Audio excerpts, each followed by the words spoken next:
Fala pessoal, tudo bem? Na aula de número 4, nós fizemos a instalação do Laravel, configuramos o nosso banco de dados, rodamos as migrações padrões que já vem com Laravel, que é a tabela de usuários e de reset de senha. Também criamos uma classe de seeder para gerar além de rodar as migrações para criar nossas tabelas no banco de dados, nós inserimos um usuário já para a gente ter alguma coisa no banco para a gente conseguir fazer o login, né? Então agora nós vamos instalar a biblioteca que vai ser responsável por gerar o nosso token. Conferir se o token é válido, ela vai abstrair todas essas camadas para a gente. Ela, né, confere tudo isso. A biblioteca que a gente vai instalar, ela é uma biblioteca que está sendo muito usada, ela ainda não está finalizada totalmente, ela está em desenvolvimento, que é essa do Timons. Tá? Mas ela já tem uma versão que já está bem estabilizada, está bem funcional, já foi baixada muitas vezes, olha só. Aqui embaixo conta aqui quantas vezes ela já foi instalada, ó, tá vendo? E apesar dela estar sendo, ela vai lançar agora, ela já está com uma versão 1.0, Release Candidate 1. Nós vamos ela ainda é meio que beta, né? Nós vamos instalar uma versão que está funcional, já tem ela em outros projetos, que é a 0.5.12, tá? Essa biblioteca que nós vamos instalar nessa versão para manter a compatibilidade. Eu peço a todos vocês aí que estão vendo o vídeo que também instalem nessa mesma versão. Se você estiver vendo o vídeo aí já depois de um tempo, procure saber se houve alterações dela, mas para acompanhar o vídeo eu não sei se daqui para lá, quer dizer, até sei que essa nova versão do Release Candidate aqui que vai sair 1.0, ela tem algumas diferenças de implementação, tá? Algumas melhorias, nada que coisa assim, na minha opinião, que seja significativa e que essa versão agora não vá atender da mesma forma o projeto, seu projeto, entendeu? Então vamos lá, aqui embaixo ela tem aqui a forma documentação. Essa documentação ela é dessa versão que a gente vai instalar, né? Ela além de funcionar no Laravel, ela também funciona com o Lumen, né? Então basta você vir aqui em instalação e a gente vai seguir os passos que tem aqui agora. Bom, o nome do pacote é esse, tá? É esse daqui, eu vou até copiar, vou dar um Ctrl C aqui. E ele manda instalar 0.5, né, qualquer coisa, mas a gente vai instalar ponto .12, que é para manter aí a compatibilidade para quem for ver esse vídeo aí no futuro. Então o que a gente vai fazer? Composer require, tá? Eu já estou dentro, note que eu já estou usando o terminal embutido aqui, então eu já estou dentro da pasta do meu projeto. Composer require, vou colar aqui, eu vou colocar 2.0.5.12 e Enter. E ele vai instalar aqui para a gente. Tá? Essa biblioteca, enquanto isso, a gente vai ver aqui algumas coisas. Vamos falar um pouquinho sobre ela, sobre as configurações. A gente tem aqui ainda que dentro do arquivo app.php, a gente tem que inserir nos providers aqui, né? Enquanto ela está instalando, a gente já vai fazendo. Vou vir aqui no arquivo, na pasta config, no meu arquivo app. Vou minimizar aqui. Dentro aqui você rola aqui embaixo vai ter os nossos providers. Nesse array de provider, nós vamos adicionar aqui, né? Veja que o Laravel já tem vários providers. Isso aqui, gente, tem gente que fala que o Laravel não é modular, né? E é porque às vezes a pessoa não entende ou vem de outros frameworks e não compreendeu bem como o Laravel funciona. Então, na verdade, os seus pacotes você registra como um provider, né? Então veja quantos pacotes aqui. O próprio Laravel, isso tudo são pacotes Illuminate, é do Laravel. Você vê que ele é todo modular. Se você desabilitar alguma coisa aqui, comentar, você está praticamente removendo aquele módulo, digamos assim, né? De um ERP, por exemplo, você cria um módulo tal, registra ele aqui e ele começa a funcionar na aplicação. Então ele A forma dele é um pouquinho diferente. Então a gente vai fazer aqui, ó, copiar essa linha. A gente tem que registrar o provider no nosso arquivo app. Vamos aqui, vou colar aqui. Essas duas formas estão corretas, mas o Laravel já usa a nomenclatura aqui que, se eu não me engano, essa forma de você chamar uma classe inteira aqui pelo o namespace completo de uma classe através de um string. Antes a gente fazia dessa forma, né? Desse jeito. Depois que eu acho que o PHP 5.4 ou 5.5, não me engano, uma dessas duas versões, ela adicionou essa maneira aqui de chamar uma classe com um namespace completo, né? Então vai, na verdade, chamar um string. Eu, para manter igual aqui, eu vou fazer dessa forma também, né? Para ficar igualzinho aqui o modelo que o Laravel usa. Então, voltando aqui, no mesmo arquivo app, nos alias, a gente vai adicionar isso daqui. A gente continua rolando aqui para baixo. Nos alias está aqui. No final eu vou adicionar mais essa. Vou fazer aqui igual também, 2 pontos class. Vou voltar aqui, remover essa aspas. Vou pôr uma vírgula que vai ter mais um. E essa daqui também a gente vai adicionar. Pessoal, se tiver algum ruído de fundo, eu peço perdão porque está muito calor, não tem como eu desligar isso daqui. E já tentei filtrar um pouco aqui meu microfone, não teve jeito. Então aqui no arquivo app é só isso. Vamos continuar vendo aqui a instalação. E a gente vai ter que rodar agora um comando no Artisan, né? Veja que para poder gerar o arquivo de configuração do JWT. Deixa eu ver aqui se já terminou. Olha, já terminou de instalar com sucesso a nossa versão 0.512. Vou até conferir aqui no Composer. E está aqui, ó, 0.512 instalada. Joia. Então agora, para continuar, vou dar um Ctrl L aqui para limpar minha tela. A gente tem que rodar esse comando aqui do Artisan para poder publicar o arquivo de configuração. Esse arquivo ele vai ser publicado aqui dentro da pasta config com esse comando. Vamos aqui rodar esse comando. Beleza. Ele já rodou. Veja que ele já criou aqui o nosso arquivo. Tá vendo? E vou aqui abrir ele para a gente ver alguns detalhes. Olha só. Basicamente as configurações que a gente vai fazer aqui são quase mínimas. A gente tem que gerar uma chave, né? Que essa chave, como funciona o JSON Web Token. Eu vou aqui no site só para a gente rever um pouco o conceito aqui dele. O JWT ele é composto por 3 partes. A primeira parte, ela representa isso daqui. Qual é o algoritmo que ele está usando e qual é o tipo, né, de dado que ele está gerando, que é através do JSON Web Token.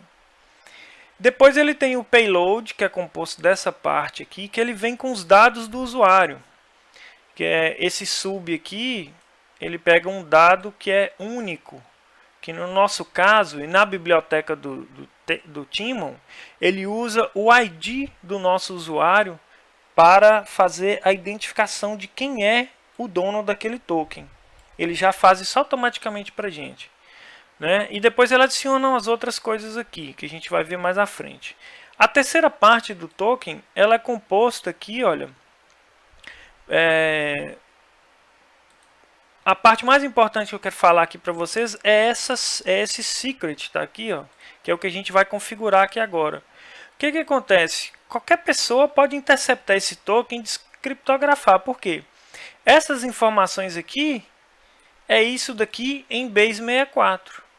Né? Tu veja aqui que o header é um base 64, base 64 encoding em tudo. Tanto o payload quanto o header. É um base 64. Então, aí você fala assim, a pessoa então pode descodificar isso daqui, alterar, tornar codificar, montar o token e enviar. Ele pode até fazer isso, né? Mas essa terceira parte aqui que é o X da questão. ele tem uma verificação que é essa palavra-chave aqui. Que ela, se ela não bater, entendeu? Se ela não bater com essa daqui, ele já vê que o token ele foi alterado e aquele token foi adulterado e ele não é válido.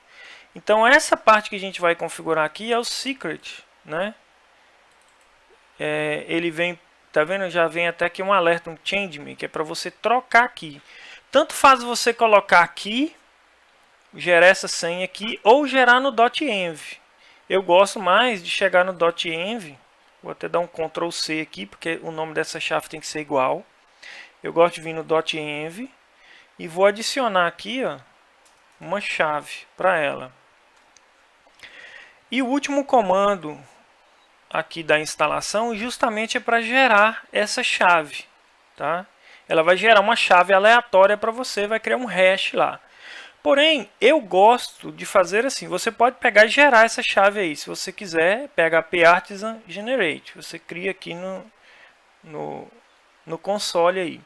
Mas o que eu gosto de fazer? Eu gosto de pegar a chave, tá? Da minha API, da minha aplicação do Laravel. Na verdade, eu pego aqui mais ou menos 8 dígitos. 1, 2, 3, 4, 5, 6, 7, 8. Tá? E faço isso, olha, copio os 8 últimos dígitos, ou se você quiser pegar inteiro ou mais, tá? Tanto faz. Por que eu não pego muito? Porque é o seguinte, você tem que ver uma coisa também no JSON, nesse token. Esse token, quanto mais informações você coloca nele, maior ele vai ficar. Então gera mais tráfego. Você tem que ver que toda requisição que você vai mandar para a sua API, você está mandando token. Então se a gente está montando uma API, a gente tem que pensar que quem pode consumir essa API? Pode ser uma aplicação web, pode ser uma aplicação mobile. Essa aplicação mobile pode estar consumindo dados que tem ali limite de dados. Então, se você vai trafegar muito dados na sua aplicação, às vezes, se um aplicativo móvel fica inviável de trafegar tantos dados assim. Então, o payload, quanto menos informações você passar aqui, melhor, tá? Então, a biblioteca vai passar o ID aqui, e ela também adiciona o tempo que vai expirar o token e alguns outros detalhes. Então, por isso que eu não pego um hash muito grande, não tem necessidade. Peguei aqui 8 dígitos, se você quiser pegar 12, 16, tanto faz. Então, eu peguei os 8 últimos aqui e vai ser o secret para gerar a minha chave aqui do meu token, a minha chave de segurança do meu token. Deixa eu até fechei aqui o arquivo. Depois de configuração mais que tem aqui que você pode fazer é o tempo que esse token é válido, tá? Por padrão são 60 minutos, esse tempo é em minuto, 1 hora. E aqui tem um outro valor em tempo aqui em minutos, que nesse caso vão dar 2 semanas, é o padrão que ele vem, é o tempo do refresh token. O que acontece nessa situação? Você acabou de fazer login, a aplicação gerou um token para você. Esse token tem um tempo de vida de 60 minutos. Quando esse token expirar, aí vai depender de como você quer montar a sua aplicação. Você vai poder obrigar o cliente a fazer login de novo, né? Que é bem comum, mas é uma coisa chata. O usuário fica 1 hora ali. Isso vai variar muito da aplicação. Isso aí vai ser mais a nível de segurança. Você que tem que decidir quanto tempo você quer a validade desse token, como você quer renovar esse token. Nós temos esse caso que ele dura 60 minutos e você tem a opção de, no lugar do cliente ter que fazer login novamente, inserir e-mail e senha, você pode fazer o seu front-end, capturar o retorno do erro, né? Nesse caso, se você tenta acessar alguma coisa e o token já expirou o tempo, ele vai voltar um erro que o token está expirado. Você pode capturar esse erro, se ele for de token expirado, você pode mandar um refresh token. Então, nesse caso, é essa configuração. Quanto tempo você vai permitir que esse refresh seja feito automaticamente? Então, é nisso que você tem que pensar para a sua aplicação. Tá? Isso aí vai de cada um. Então, por padrão, se o cliente abre a janelinha lá é como se ele tivesse logado ainda, né? Então, ele abriu, ainda está no período de 2 semanas, automaticamente, se o sistema receber uma mensagem de erro de token expirado, ele faz automaticamente esse refresh token. Vai ser assim que a gente vai implementar, porém com um tempo menor. Eu só vou permitir 48 horas aqui, tá?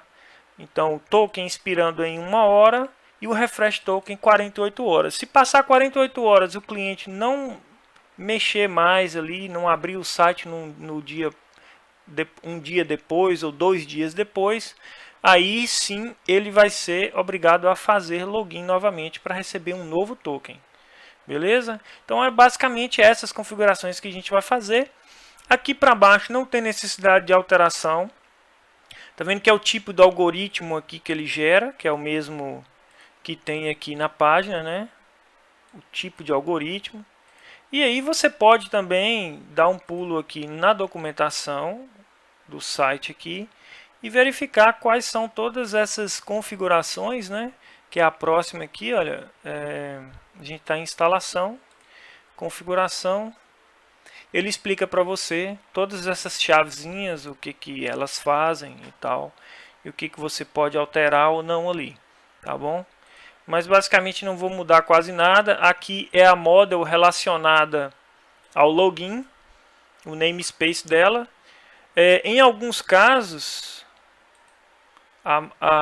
eu não gosto da maneira que o Laravel põe as models aqui soltas dentro da pasta app. Geralmente eu crio uma pasta aqui, ó, chamada models, e movo lá para dentro, tá? Aqui para move. Todos os meus models eu coloco aqui dentro. Porém, eu não vou mexer aqui, senão vou ter que alterar o namespace aqui. Em alguns outros locais aqui das migrações que a gente fez, a gente vai ter que alterar o namespace também. Então, por hora, eu não vou fazer isso, tá? Isso fica a cargo de vocês. E aí, ele aqui como ele vai identificar esse token? É através do campo ID. Então, se na sua tabela do banco de dados lá, do usuário, se você alterar, não for ID, for código, por exemplo, você tem que vir aqui alterar também. E no mais a gente não mexe mais nada aqui, tá bom? Então essas são as configurações. Deixa eu ver aqui, seguir aqui para frente. A gente vai ver essa parte de criação de token no próxima aula, que a gente vai criar o nosso controle de autenticação. Só tem mais uma configuração que a gente vai precisar fazer aqui, que está aqui no último item, que é autenticação. Nós vamos registrar aqui 2 middlewares que ele já dá para a gente por padrão, para a gente proteger as nossas rotas, que são esses 2 aqui. Eu vou copiar essas 2 aqui e vou abrir o nosso arquivo kernel. A gente vem aqui em app, http kernel. A gente vai vir aqui no final, onde a gente registra middlewares que a gente pode usar nas nossas rotas. Quando a gente for criar as rotas, você vai entender melhor. Então eu só vou vir aqui e colar aqui esses 2 middlewares. Vou alterar o padrão aqui, 2 pontos class. Aqui não pode esquecer de colocar uma barra, viu? Lá no arquivo app não havia necessidade, mas aqui precisa, que é para ser explícito. Quando a gente coloca a barra aqui, a gente está ignorando o namespace do arquivo que a gente está no momento. E sendo bem implícito quanto ao namespace de onde está essa classe aqui no caso. Prontinho. Então essas são as configurações que a gente deveria ter feito para verificar, para instalar a biblioteca. Nós fizemos muitas instalações aqui, colocamos muito código e não testamos se o Laravel está rodando direito, né? Então vamos aqui para finalizar a aula, nós vamos rodar o comando php artisan serve. O que ele vai fazer? Nada mais é do que ele abstrai para a gente aquele comando que a gente dá do próprio PHP, "-s localhost", aí você dá um endereço com uma porta, né? Ele está abstraindo aquilo para a gente. Então ele abriu um servidor para a gente aqui no localhost 8000 ou 127.00.1. É a mesma coisa. Vou fazer aqui um teste. Localhost 2.8000. Pronto, o nosso Laravel está rodando sem nenhum problema. Então na próxima aula a gente vai montar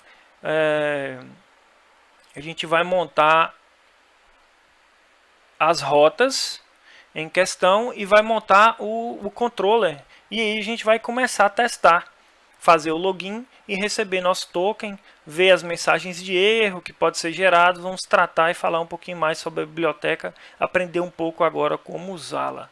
Tá bom, pessoal? Então estou esperando vocês no próximo vídeo. Até mais!